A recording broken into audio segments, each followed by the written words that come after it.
8. अर्श, ये कहानी है मंगला जोड़ी की। ओके। मंगला जोड़ी बेसिकली एक गांव है उड़ीसा में। उड़ीसा में आपने सुना होगा शायद एक चिल्का लेक करके बड़ी मशहूर एक तालाब है वहां पे, जहाँ पे वो आते हैं, क्या कहते हैं, माइग्रेटरी बर्ड्स वगैरह जहाँ आते हैं। जी जी। तो ये कहानी बेसिकली वहां की है।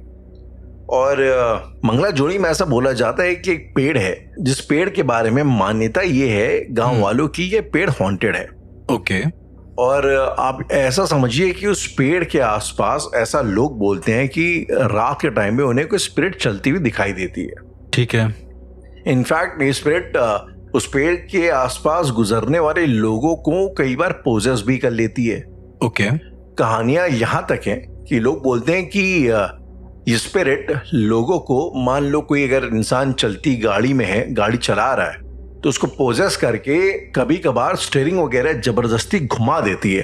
तो ऐसे तकरीबन काफी एक्सीडेंट्स वगैरह भी इन्हीं वजहों से हुए हैं। मतलब इंसान को पोजेस करके घुमा देती है, ऐसा आपका कहना कुछ है? वैसा है कि अगर कोई इंसान गाड़ी चला रहा है तो उसको ड्राइवर को पोजेस किया और अचानक से गाड़ी घुमा दी, या कुछ अचानक से ब्रेक लगवा दिए, समथिंग कुछ करके वो गाड़ी के एक्सीडेंट करवा देती है। ये स्पिरिट ऐसी लोगों की मान्यताएं हैं उस गांव में। ठीक है। अच्छा, उसके बाद क्या होता है कि जब ये चीजें बढ़ जाती हैं और बच्चे, कई बार ऐसा हुआ कि एक आध बार की बच्चे पोजेस हुए घरों के अंदर, और वहां से बच्चे इस पेड़ के नीचे फिर बेहोश पाए गए। ओके, ये मतलब रियल घटना है वहां की? ये सब रियल घटनाएं, ये सब हो चुका है। जब इन सब चीजों के बाद गांव वाले त्रस्त हो गए तो उनमें से कुछ साहसी किस्म के लोगों ने ये फैसला किया कि वो उस पेड़ को काट देंगे। ओके, हमेशा के लिए प्रॉब्लम ही खत्म कर देंगे। पेड़ को, हाँ, उस समस्या को जड़ से सहित उसका जो है समाधान करेंगे, उस पेड़ को ही काट डालेंगे। और जी, ये फैसला करने के बस कुछ ही दिनों बाद हुआ ये कि जो गांव के कुछ लोग थे, जो भी 10-20 लोग होंगे, वो गए, उन्होंने पेड़ को काट डाला। ओके। अब यहाँ से मेन कहानी शुरू होती है। ओके।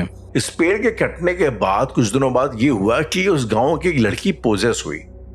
और उस लड़की ने इस पोजेशन के दौरान एक भविष्यवाणी करी कि जितने भी लोग शामिल थे उस काम में, तुमने मेरा घर उजाड़ा है, मुझे घर से बेघर किया है, तो जितने भी लोग शामिल थे उस हरकत में, पेड़ काटने वाली, मैं उन सब लोगों से बदला लूंगी एक एक करके, और देखना इस गांव में लाशों के अंबार लग जाएंगे। मतलब वो लड़की ने भविष्यवाणी, एज इन वो कुछ ऐसा भविष्यवक्ता थी या फिर पोजेस होके उसने भविष्यवाणी करी? पोजेस होकर उसने ये तरीके से आप समझो धमकी दी, एक तरीके से आप समझो कि मतलब भविष्यवाणी तरीके से करी, चेतावनी दी कि इस तरीके से कुछ होने वाला। एंड बिलीव मी, कुछ टाइम बाद ऐसा वाकई में ये भविष्यवाणी सच होने लगी। एक एक करके अभी तक का वहां पे उस गांव में 7 लोग मर चुके हैं। मतलब अभी प्रेजेंट डेट तक का? जी, प्रेजेंट डेट तक का वहां पे 7 लोग मर चुके हैं। उस लड़के ने बोला था कि दशहरा से पहले इस गांव में 21 लाशें गिरेंगी। ये जो अपकमिंग दशहरा है उसकी बात कर रहे हैं? जी, तो दशहरा से पहले यहाँ पे 21 लाशें गिरेंगी और वहां पे अभी तक का 7 लोग मर चुके हैं। ओके। जो 7वां शख्स मरा था, कहते हैं कि वो खून की उल्टी करी उसने बहुत ज्यादा बेताशा जी, और उसी खून की उल्टी करते करते जो है वो सिधार गया, निकल लिया। मतलब ऐसा कोई पोजेस नहीं हुआ, बट वो खून की उल्टी करके मर गया। अब एग्जैक्टली शायद कोई एक आध पोजेस हुए भी, आई एम श्योर, लेकिन मुझे नहीं लगता कोई पोजेस हुआ। वो अचानक से उन्हें तबीयत उनकी खराब हुई और खून की उल्टियां हुई, और खून की उल्टियां करते करते ही इंसान परलोक सिधार गया। ये जितने लोग मर रहे थे राहुल, 5, 6, 7 जितने भी आपने काउंटिंग बताई है, मुझे ये जानना है क्या सभी एक ही तरीके से मरे हैं या फिर सबके मरने के जो तरीके हैं वो अलग हैं? इस बारे में अर्श क्लैरिटी नहीं, लेकिन सब मरे हैं तो शायद नेचुरल कॉजेस से ही मरे हैं मेरे ख्याल से। एक तो खून की उल्टी करके मरा है। ओके। एक मेरे ख्याल से और नोन है जिसका शायद से हार्ट अटैक हुआ है या ऐसा कुछ तो भी। अच्छा, मेन बात एक चीज और कि ये जो 7वां शख्स मरा है, इसने मरने से पहले अपनी बहन को ये बताया कि मुझे एक सफेद बिल्ली दिखाई दे रही है जो कि उस पेड़ के आसपास मंडरा रही है और उसको बार बार पलट के देख रही है। मतलब उस इंसान को देख रही है? उस इंसान को पलट के देख रही है, इन अ वे उसको अपनी तरफ आकर्षित कर रही है, बुला रही है जी। इस किस्म की उसने बात बताई मरने से ठीक पहले। ओके।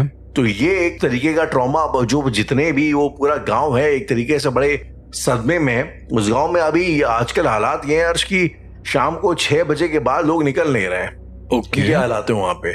तो ये एक स्टोरी थी जहां पे एक पेड़ पूरा पेड़ जो है बकायदा हॉन्टेड मान लिया गया कि हॉन्टेड ट्री है, हॉन्टेड ट्री। और and I am pretty sure Harsh की हम सभी ने अपने गांव में जितने भी लोग एक गांव से ताल्लुकात रखते हैं जी, आई एम प्रीटी श्योर उन लोगों ने कभी ना कभी ऐसे किसी न किसी एक पेड़ के बारे में जरूर सुना है जो कि लोगों का ऐसा मानना है कि ये हॉन्टेड है।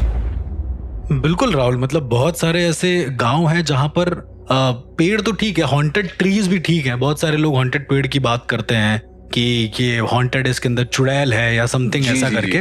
लेकिन बहुत सारे राहुल ऐसे भी लोग हैं जिनका ये मानना है कि गांव में प्रथाएं भी होती हैं बड़ी अजीब अजीब तरह की, और वो प्रथाएं एसोसिएट होती हैं सीधा आत्माओं से, सीधा उनकी जो एंटिटीज हैं उनसे एसोसिएट होती हैं। ओके, ऐसा मानना है। अब देखिए, मैं बचपन से शुरू करना चाहूंगा। तो बचपन में राहुल होता क्या था कि मम्मी मुझे ना बहुत कम गांव ले जाती थी। तो मैं एक बार उनके गांव गया, तो वहां पर क्या एक बहुत बड़े हनुमान जी का मंदिर है बाय द वे। गांव आपका पूर्वांचल साइड में कहीं पे? जी जी, उधर ही साइड है जी। तो अब वहां पे क्या होता है, मैं क्या देखता हूँ कि मंदिर को बहुत माना जाता है। फिर आप ऐसे एक इमेजिन करो राहुल जी कि बहुत सारी हरियाली है चारों तरफ, बस एक पेड़ है जो बीच में सूखा है, आउट ऑफ नोवेयर। ओके, बड़ी अजीब तरीके से। अब सूखा है, मतलब मैंने पूछा ऐसे ही दीदी, मैंने कहा दीदी इस पे पत्ते क्यों नहीं आ रहे? अब छोटे थे उस समय हम जी। तो उन्होंने कहा कि बेटा इस पे भूत रहता है इस वजह से। मैंने कहा अच्छा ठीक है, रहता होगा। तो उस समय तो इतना कोई इंटरेस्ट था भी नहीं मेरा कि भूत को पकड़ ही लेंगे हम। क्या एज होगी वैसे आपकी? 8-9 साल, इससे ज्यादा नहीं रही। 10 साल के आसपास। तो उसके बाद मैं आ जाता हूँ। खैर उसके 10-11 साल के बाद मैं जाता हूँ वापस से। तब तक मुझे इसमें इंटरेस्ट आ गया था, मैं जानने लगा था, चीजें समझने लगा था। By the way so sorry, लेकिन जस्ट बिकॉज़ की ऑडियंस थोड़ा आइडिया हो, आई थिंक ये शायद आपके लाइफ में तब हुआ था जब आपके बाबा की डेथ हुई थी। बाबा जी की डेथ हो गई थी। उसके बाद आपको विजन्स आने शुरू हुए थे, तब आपका एक तरीके से इनिशिएशन हुआ था हाँ, सुपर नेचुरल या पैरानॉर्मल में। बिल्कुल। तो राहुल मैं जाता हूँ 11-12 साल बाद वापस। जी, शायद मैं 22-23 साल का रहा हूँगा उस समय पे। तो अब गांव बदल गया, थोड़ा सा रहन सहन बदल गया, लेकिन एक चीज नहीं बदली, वो पेड़ आज भी वैसा ही था। मैंने दीदी को बोला, मैंने कहा चलो हनुमान मंदिर चलते हैं, वो पेड़ भी देख लेंगे जो सूखा रहता था। एक होता ना कि दीदी से बातचीत कर, वैसा वाला फैसिनेशन। हाँ, तो उन्होंने कहा कि बेटा वहां से नहीं चलेंगे, पीछे वाले रास्ते से चलेंगे। वो रास्ता बंद है, ईंटों से बंद कर दिया गया है। मैंने कहा ईंट रखी, हट जाएगी, चले जाएंगे, उसमें क्या दिक्कत है? तो बोले कि नहीं पीछे से ही चलेंगे, तुम्हें पेड़ देखना दूर से देख लेना। वो किसी का बगीचा था या रैंडम एक पेड़ उगा हुआ था खेतों के साइड में? गाँव में क्या होता है ना, बीच में रोड होती है, अगल बगल बगीचे होते हैं, सेम वैसे ही था, बगीचे में पेड़ होते हैं। तो रोड जो थी ना, उस रोड को ब्लॉक कर दिया गया था ताकि किसी का बगीचा था। हाँ, किसी का तो था वो प्रॉपर बगीचा। मतलब ऐसा जंगल टाइप का नहीं था? नहीं। उसके बाद फिर हम हनुमान जी की मूर्ति को देखा था। बचपन में मुझे डर लगता था हनुमान जी के मेरे ऊपर ना गिर जाए, बहुत बड़ी सी मूर्ति है। बहुत बड़ी मूर्ति थी। तो मैंने दूर से देखा तो वो पेड़ अजीब सा लग रहा था, और उस पेड़ के नीचे एक बच्चा बैठा हुआ था। ऐसा आपको विजन आया या ऐसा वाकई में था? हेलुसिनेट हुआ। मैं वापस से घूम के दीदी से बोलता हूँ कि दीदी वहां पे तो बच्चा बैठा हुआ है। वो कहती है वो बच्चा नहीं, वो सकरा है। अब मैंने कहा कि सकरा मतलब? कहती वहां पे कोई नहीं। दीदी को भी दिखाई दे रहा था? नहीं, दीदी कह रही वहां पे कोई नहीं है, वो जो तुम्हें दिख रहा है वो सकरा है। ओके। मैंने कहा ये सकरा क्या होता है? इसे गांव में क्या है ना कि अलग अलग भूतों को अलग अलग नाम दे देते हैं, और बड़े इंटरेस्टिंगली नाम देते हैं उसका। तो मैंने पूछा उनसे, तो उन्होंने कुछ बताया नहीं घर जाने तक। घर पहुंचने के बाद उन्होंने मुझको बताया कि ये मतलब एक भूत होता है, एक प्रेत होता है, जो उस पेड़ पे रहता है कंटिन्यू, जिसके हाथ पैर एकदम पतले होते हैं राहुल, और जो चेहरा होता है वो एक हाथ के बराबर बड़ा होता है, इतना बड़ा उसका मुंह होता है, और बाल एकदम घुंघराले से और ऐसे ऐसे। मैंने कहा आपने कभी देखा है? उन्होंने कहा एक दिन ऐसे ही रात को हम लोग जा रहे थे तो वहां पे गुजरता हुआ कोई दिखा, बहुत सारे लोगों को उसी ने मारा है। अच्छा, मारा ही है उसको? मैंने कहा मारा कैसे? तो उन्होंने बोला कि जो भी उस रास्ते से गुजरता है या उस पेड़ को रात में घूरता है, कंटिन्यू घूरता है, ऐसे तो रात चलते नजर पड़ जाए इज अ डिफरेंट थिंग, लेकिन कंटिन्यू उसको कोई घूर रहा है, तो ऐसा कहते हैं कि सकरा जो ईंटें लगे होते हैं ना रोड पे, उन ईंटों को हटा के आता है और इंसान के बाल खींचकर उस पेड़ के पास ले जाके उसे पत्थरों से पीट पीट के मार देता है। पत्थरों से पीट पीट के मारता है? समहाउ पत्थरों से पीट के मार देता है। बड़ी ब्रूटल डेथ होती है उसकी। कुल मिला के ऐसा है। तो मतलब उस गांव में उस पेड़ के नीचे कभी ऐसी कुछ लाशें मिली हैं जो बहुत कि बार पत्थरों से मारी गई हैं? बहुत बार, मतलब पत्थरों के जिनका निशान वगैरह हैं वहां या पे? जिनका सर एकदम क्रश है पूरी तरीके से, जिनका स्कल एकदम क्रश हो चुका है, वैसा हाँ, बोल रहे हैं? तो मतलब अब घर में हम थोड़ा और ज्यादा बातें करने लगे, तो जो मौसी है मैंने उनसे पूछा कि क्या है, वो बोली उसके बारे में बात मत करो वरना वो आ जाएगा। ऐसा ये वो मुझे स्त्री वाला कॉन्सेप्ट एकदम लगने लगा कि भैया बात करेंगे तो आ ही जाएगा क्या, ऐसा थोड़ी ना होता है। राइट, थोड़ा तो प्रैक्टिकल एक चीज होती है। अब गांव में क्या है, अंधविश्वास राहुल बहुत होता है, तो आप कुछ कर भी नहीं सकते उस अंधविश्वास को खत्म करने के लिए, क्योंकि वो उनका सालों का बिलीव होता है, आप एक दिन में नहीं खत्म कर सकते। तो मैंने मौसी से पूछा एक पर्सनली बैठाल के कि मैं ये ऐसा ऐसा चीजें करता हूँ, रिसर्च के लिए ही सही, मुझे कहानी तो बता दो। तो उन्होंने जो बताया राहुल, वो मेरे लिए बहुत शॉकिंग था।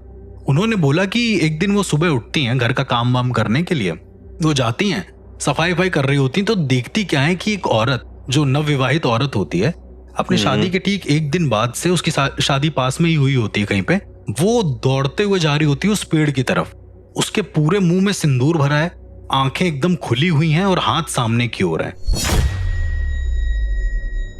मतलब उसको किसी को सिंदूर लगाना है ऐसा करके। मौसी देखती हैं ये पूरा नजारा, उन्होंने अपनी आंखों से देखा है, और वो औरत सीधा जाकर उस पेड़ के पास सर पटक के मर जाती है वहीं पे, आउट ऑफ नोवेयर।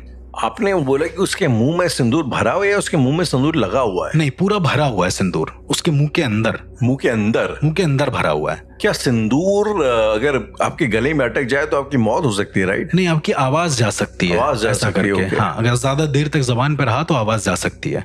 तो उसके बाद फिर मुझे बड़ा अजीब सा लगा कि केवल ऐसे मौतें हो रही। अच्छा, मौतें भी बड़ी अलग अलग तरीके से हो रही हैं। उन्होंने बोला कि एक आंटी थी, गुड्डन गुड्डन बोलते थे उनको, तो चाची चाची बोलते थे, तो बड़ी दबंग टाइप की थी। तो उन्होंने एक दिन उस पेड़ पे मतलब ऐसी अद्धा फेंक के मार दिया, एक आधा ईंटा था उसको फेंक के मार दिया, वहां पे उसको अद्धा बोलते थे।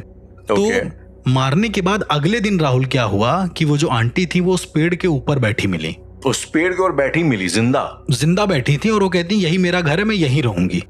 अच्छा, इतना ज्यादा खौफ कि उनके परिवार से भी कोई जा नहीं रहा है, उस सकरे के रास्ते को पार कर ही नहीं रहा है। लोग कह रहे जो उसके पार जाएगा उसकी मौत निश्चित है, तो कोई नहीं पार कर रहा है। मौसी बता रही थी एक बार ऐसा केस हुआ था। फिर क्या हुआ उसका, तो बोली कि वो बिना खाए पिए वहीं पे चिल्लाती रही कि खाना दे दो, खाना दे दो। वहीं पे वो मर गई, वो उस पेड़ से नीचे ही नहीं उतरी, उसी पे बैठी रही वो कंटिन्यू। और एक दिन सुबह उसकी बॉडी नीचे गिरी मिली। फिर गांव के करीब 17-18 लोग एक साथ मिलकर जाते हैं, बॉडी को लेके आते हैं ताकि उनको कुछ हो ना, और ये ख्याल रखा जाता है कि पेड़ को छुए ना, क्योंकि पेड़ को छू लिया तो दिक्कत है, ऐसा करके। मतलब आप उस पेड़ के आसपास से गुजरोगे तो इतनी शायद दिक्कत नहीं है, लेकिन अगर आप उस पेड़ के फिजिकल संपर्क पे आते हो तब ज्यादा दिक्कत है, बहुत ज्यादा दिक्कत है। खैर, मैंने इतनी सारी कहानियां सुनी मौसी से, मैंने कहा देखो यार, ये तो 90% मुझे फेक ही लग रहा है, कि मुझे ऐसा लगता है कि कोई ऐसा किलर होगा, कोई हत्यारा होगा जो लोगों को खींच के ले जाता है, मार के चला आता है। जो चाची थी जिनकी लाश मिली वहां पे, तो उनकी लाश किस हालात में मिली? मतलब उनकी लाश वाज ओके या स्कल वगैरह क्रश था? नहीं, स्कल तो मुंह फटा हुआ था पूरा, क्योंकि मुंह के बल गिरी थी। हाँ, मुंह के बल गिरी थी वो। ऊपर पेड़, ऊंचा पेड़ था। हाँ, ऊंचा पेड़ था, ऊंचे से, और चढ़ी कैसे ये भी किसी को नहीं पता, चढ़ना भी पॉसिबल नहीं है उस पे, तो जहां तक मुझे ऐसा लगता है। और बड़ा आम सा पेड़ है वो, ऐसा कोई हैवी पेड़ नहीं है कि उसको काटा ना जा सके। काटा जा सकता है लेकिन काटा नहीं जाता है उसको। देन इसके बाद मैं जब जा रहा था उस गांव से, तो मैंने सोचा कि लाओ थोड़ा ऐसा करते। अच्छा, उस समय क्यूरियोसिटी बहुत होती थी, तो मैंने एक छोटा सा टुकड़ा उठाया ईंटा का और उस पे फेंक के मार दिया, उस पेड़ पे जोर से। मतलब गली क्रॉस नहीं करी मैंने, वहीं से फेंक के मार दिया। खैर, मैं बच के आ गया, मुझे कुछ हुआ नहीं। लेकिन मुझे ऐसा लगता है कि ये लोग जो, अच्छा, एक और बड़ी इंटरेस्टिंग चीज है कि वो लोग खाना वाना रख के चले आते हैं। मतलब एक हफ्ते का पूरा खाना आप सोच रहे हैं एक इंसान के लिए रख के चले आना। मुझे ऐसा लगता है कि वहां पर कोई इंसान है जो अभी भी ये सब जो हरकतें हैं वो कर रहा है। तो गांव वाले जो है वो खाना रख के चले आते हैं वहां पे ताकि वो कुछ करे ना। और एक्चुअली में कुछ नहीं होता, सुबह शाम दोपहर का खाना रख के आते हैं और बड़ी सरप्राइजिंगली तरीके से कोई ले भी जाता है उसको। अब कोई रहेगा नहीं, डर के मारे कोई जाएगा नहीं, देखेगा तो कोई तो ले ही जाएगा ना उसको। बनी सी बात है। खाना वहाँ पड़े पड़े सड़ रहा है या कोई वाकई में फिजिकली आ रहा है? नहीं, फिजिकली आ रहा है, चला जा रहा है। मतलब उनके कहने का मतलब है कि कोई सकरा आता है और सकरा उठा के खाना लेके चला जाता है। सकरा मतलब आप उस प्रेत की बात कर रहे हैं, उस प्रेत की बात कर रहे हैं, उस एंटिटी की बात कर रहे हैं। अच्छा, एंटिटी को भूख की जरूरत नहीं होती है। एग्जैक्टली। तो वो आई मीन फिजिकली खाना लेके क्यों? आई थिंक वो सड़ जाएगा प्रॉब्ली, तो आप एक बार ये बोल भी सकते हो कि उसने ग्रहण कर लिया एक तरीके से, या कोई और जंगली सुअर आके उसको ग्रहण कर ले, तो एक बार को हो सकता है, लेकिन कुछ नहीं हो रहा है ऐसा। तो 90% अब भी जब भी फोन आता है मेरे पास, तो मैं यही कहता हूँ कि अभी भी सकरा आता है कि नहीं आपके पास, तो वो मजाक में टाल देती हैं। तो इस तरीके से मतलब हॉन्टेड पेड़ की कहानी तो बहुत ज्यादा प्रचलित है अलग अलग जगह पे। इवन हम लोग अभी जब कश्मीर की बात कर रहे थे राहुल, तो जी बिल्कुल। अर्श, कश्मीर से पहले मैं आपको ले जाना चाहूंगा डाउन साउथ केरला में। तो केरला की एक स्टोरी है एंड आई रियली थॉट कि यहाँ पे वर्थ मेंशनिंग, अगर पेड़ों की बात हो रही है और हॉन्टेड स्पिरिट्स की बात हो रही, ये एक बड़ा ही मशहूर किस्सा है, बड़ा नोन किस्सा है। ये किस्सा है वायनाड का। ओके। केरला में वायनाड, आई एम प्रीटी श्योर आपने सुना होगा अर्श, की बहुत ही खूबसूरत जगह है वो। और ये कहानी it goes back to the times of British India, जब अंग्रेजों का शासन था भारत में। तो कहा यह जाता है कि वायनाड जाने का कोई सीधा रास्ता नहीं था मेन स्ट्रीम केरला से जी। तो जमाने के एक जो इंग्लिश ऑफिसर जो वहाँ गवर्नर वगैरह रहे होंगे, उन्होंने यार फैसला किया कि मैं मेन लैंड केरला से जोड़ूंगा वायनाड को, क्योंकि वायनाड इतना खूबसूरत है। प्रॉब्ली हम लोग इसको एज अ हिल स्टेशन या एज अ टूरिस्ट प्लेस हम लोग उसको डेवलप करेंगे। तो उसने जो शॉर्टेस्ट रास्ता है वो ढूंढने की उसने मुहिम शुरू करी जी। और इसमें उसकी मदद करी एक लोकल बंदे ने जिसका नाम था करीन टंडन। ओके। मुझे आई एम प्रीटी श्योर कि मैं उसका नाम गलत मिस प्रोनाउंसिएट कर रहा हूं, तो मैं ईज ऑफ टॉकिंग के लिए करीन उसको बुलाऊंगा, करीन जी को, अंडरस्टैंडिंग के लिए। हाँ। तो करीन जी की जो है उसने मदद ली। और जब करीन जी जो कि लोकल एक ट्राइब्समैन थे, ट्राइबल थे, उन्होंने जो पूरा उनको जब रास्ता बता दिया, तो उसके बाद इस अंग्रेज ऑफिसर ने करीन जी को गोली मार के उसकी हत्या कर दी। ओके। और उसके बाद जो आउट ऑफ नोवेयर हत्या कर दी, मतलब कोई मोटिव नहीं? नोवेयर मोटिव सिंपली सिर्फ इतना था कि मतलब इसका जो पूरा क्लेम, जो पूरा क्रेडिट है उसको मिले। आई मीन ये अंग्रेजों में एक बड़ा फैसिनेशन रहता है ना इस बात का कि मेरा नाम और मेरे नाम पे एक वो होगा, जी। मेरे नाम से जाना जाएगा, मेरा वर्चस्व होगा। जैसे कोलंबस थे, वो इंडिया ढूंढने अमेरिका चले गए, वास्को ड गामा जो कहते हैं डिस्कवरी ऑफ इंडिया उन्होंने करी। बहरहाल तो कुल मिला ये कि उन्होंने इसको गोली मार दी करीन जी को। ओके। और फिर वो वहां से पूरी रोड बना दी जी। उसके बाद क्या हुआ कि उस रोड में एक आई थिंक थमारासेरी घाट करके थमसरी घाट एक इलाका आता है जी। तो वहां पे कहते हैं कि करीन जी की आत्मा जो है, स्पिरिट, वहां पे आने जाने वाले राहगीरों को परेशान करने लगी। आने जाने वाले राहगीरों को पोजेस कर लिए, कभी उनको कुछ और तरीकों से परेशान करे जी। जब ये चीजें बहुत ज्यादा बढ़ गई, तब एक जानकार किस्म के पंडित जी को बुलाया गया और उनसे आग्रह किया गया कि भैया बचाइए। तो पंडित जी ने क्या किया कि उन्होंने करीन जी की आत्मा को एक पेड़ के साथ, अब ये बड़ा इंटरेस्टिंग है क्योंकि इसके बारे में मुझे आपसे सवाल करना है, उन्होंने पेड़ में आई थिंक करीन जी की आत्मा को उनके हिसाब से बांध दिया।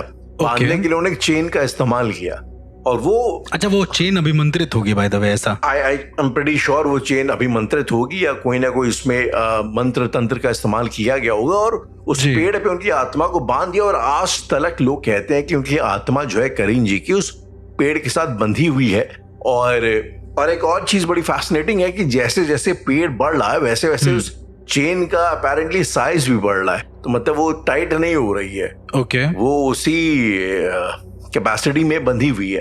तो ये बड़ी स्ट्रेंज और एक इंटरेस्टिंग सा किस्सा है जो वायनाड में क्या पूरी इंडिया में बड़ा मशहूर है, थमारासेरी घाट के बारे में, उस इंसिडेंट के बारे में जी। तो जब ये मैं स्टोरी पढ़ रहा था तो मुझे याद आया कि जो मुंजिया वाला जो हम लोगों ने केस डिस्कस किया था, जिसमें आई थिंक मोर और लेस, अगर किसी ने मुंजिया ना देखी हो तो आई एम स्पॉयलर्स अलर्ट, लेकिन उसमें कुछ ऐसे कॉन्सेप्ट होता है कि एक मुंजा को एक पेड़ के साथ बांध दिया जाता है और मतलब बांधा नहीं जाता राहुल। ऐसा कहते हैं कि जो मुंजा की अस्थियां हैं वो उस पेड़ के नीचे गड़ी होती हैं। ऐसा कुल मिला के वो उसको वहां पे एक तरीके से नजरबंद कर दिया जाता है उस पेड़ पे। जी, प्रतिबंधित कर दिया जाता है, प्रतिबंधित कर दिया जाता है। जी राहुल जी, ये जो प्रतिबंधित करना है आत्माओं को पेड़ से बांधना का जो एक प्रोसीजर है ना, ये एक्चुअली में रियल होता है।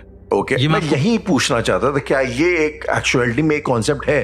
हाँ बिल्कुल है। मतलब मैंने आपको देखिए मुंजा में भी बताया है कि वहां पर एक पेड़ के नीचे एक अस्थियों को गाड़ दिया जाता है, क्योंकि ऐसा कहते हैं कि पेड़ों की जो उम्र है वो बहुत ज्यादा होती है। मतलब उनका जो जीवत्व होता है वो ज्यादा होता है आम इंसानों से, ऐसा कहते हैं। ऑब्वियसली, बट नेचुरली, हाँ। तो ये नेचुरल है, तो उसमें हम किसी भी तरह की चीजों को कैद कर सकते हैं। इवन इन मुंजा मूवी, मतलब ऐसा आप देखेंगे एंड में क्या होगा कि वो मुंजा अंदर जा रहा है, राइट, पेड़ के अंदर चला जाता है। हमने साथ में देखी थी शायद मूवी, राइट। तो मतलब पेड़ों के अंदर अभिमंत्रित करके कैद करना ये बहुत पुरानी ऋषि परंपरा है, जो मैं आपको बताने वाला हूँ। ये होता चला आया है। इवन कुछ ऐसे लोग भी होते हैं राहुल, जो बड़े बड़े प्रेतों को, जो प्रेत किसी से काबू नहीं होते हैं जी, उनको उनका घर देने का वादा करते हैं।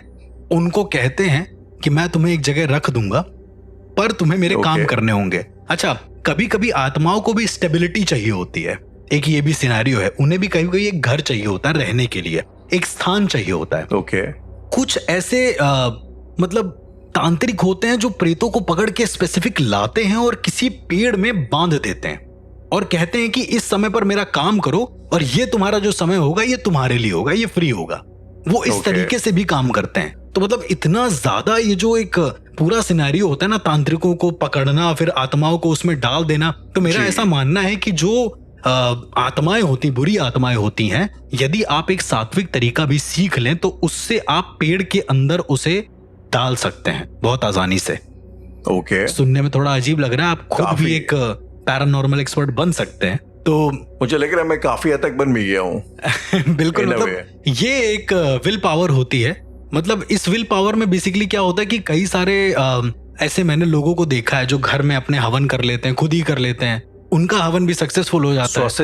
स्वसिद्ध साधक बेसिकली ऐसा करके। तो अब सिनेरियो ये होता है ना राहुल कि बहुत सारे लोग ये समझते हैं कि आपको पैरानॉर्मल एक्सपर्ट होना जरूरी है। ऐसा कुछ नहीं है।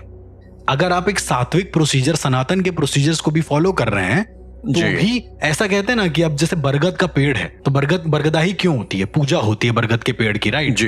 तो कोई भी चीज पवित्र या अपवित्र हम खुद बनाते हैं, मेरा ऐसा मानना है।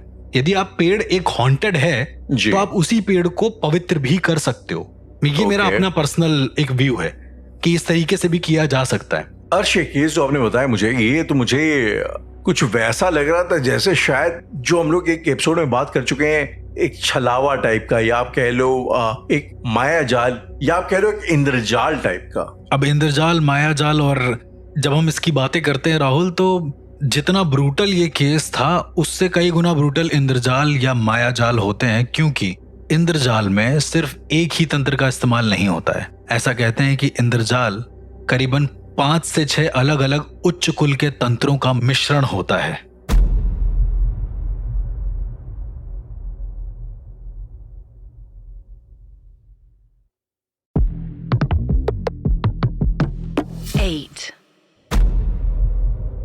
ये शायद उस टाइम की बातचीत होगी अर्श, जब हम लोगों ने इंडियन वैदिक पॉडकास्ट के एपिसोड्स रिकॉर्ड कर रहे थे, और उस रिकॉर्डिंग के दौरान हम लोगों ने बातचीत करी थी इसके बारे में, जो रावण का बेटा था, मेघनाथ, हाँ, इंद्रजीत जिसको बोला जाता है। और इंद्रजीत के बारे में बातचीत करते टाइम आपने एक चीज बताई थी कि वो बड़ा ही एक वो परफेक्ट होता है इंद्रजाल बनाने में। And for that matter Ravan भी, आई थिंक आपने बताया था कि रावण संहिता में इंद्रजाल के बारे में भी चीजें मेंशन करी गई हैं। इवन रावण ने भी 2-3 ऐसी किताबें लिखी हैं जो इंद्रजाल के ऊपर बेस हैं। ऐसा भी इवन रावण ने भी शायद 2-3 किताबें लिखी हैं जो इंद्रजाल के बारे में। तो अब मैं आपको ये बताऊं, अगर जैसे मैंने पहली बार जब इंद्रजाल को सुना था, ठीक है, तो मेरा जो खुद का एक अंडरस्टैंडिंग जो थी, कॉम्प्रिहेंशन, ये था कि इंद्रजाल बेसिकली एक तरीके का माया जाल जिसमें आप इंसान को फंसा सकते हैं। इस मोर और लेस जैसे मैट्रिक्स है, मैट्रिक्स जो मूवी है, तो उसमें जो एक तरीके के मैट्रिक्स के बारे में बताया जाता है